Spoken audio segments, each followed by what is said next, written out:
So ayan guys, yung mga nagtatanong sa akin, update daw ng sibuyas natin at yung ating mga bawang, ito na sila guys. At sa sobrang lakas ng hangin ng ilang araw na guys,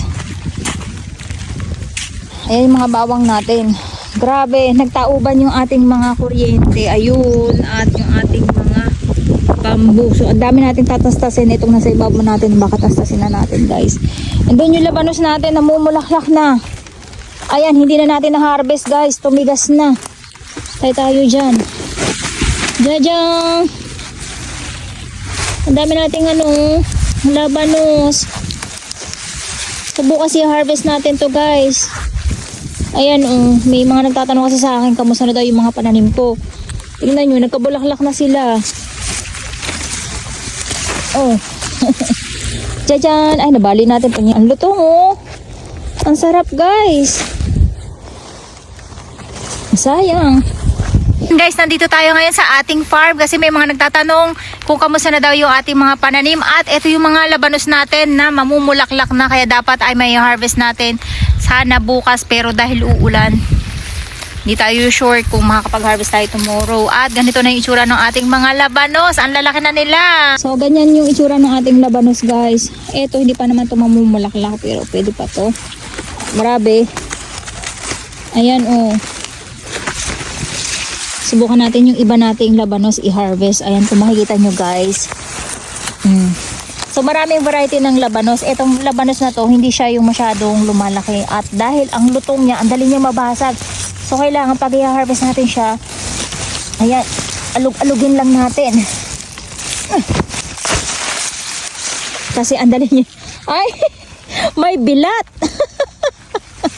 May bilat yung labanos natin dito sa labas. May bulat. Nakakatuwa. So ayan yung harvest natin na labanos. Actually, kaya ako ng labanos guys. Idadry natin yan, kaya tayo nagtanim. Ito isa natin, maliit lang. So yuyug-yugin lang natin para hindi siya mabali. Ayan. Kasi yung isa ko nabali. Usually guys, kapag maraming tangkay na ganyan, may mga bato yan sa ilalim ang ibig sabihin. Ayan. So lahat yan guys ay labanos. At i-harvest natin yung iba ngayon. Ay, nabali ko. Ayan, nabasag ko na naman siya. Hindi siya pantay eh. So ayan, nabasag na naman natin yung labanos natin. Grabe. Ayan oh.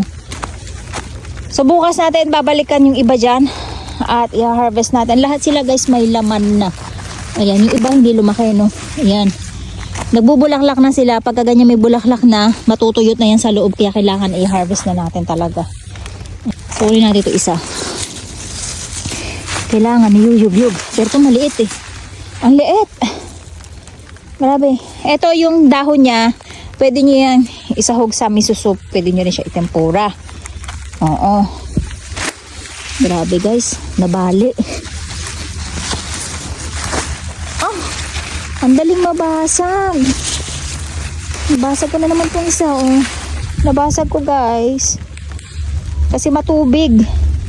So pag matubig, madaling mabasag. Ayan, buti na lang meron tayong ganito. Kaya may uuwi natin yung ating ibang labanos. And then i-harvest na lang natin yan next time. Pagbalik natin dito. So ayan, tagpag lang natin yung lupa. So ito yung isa. Ayan, meron tayong pang salad na labanos. Puro nabali ko.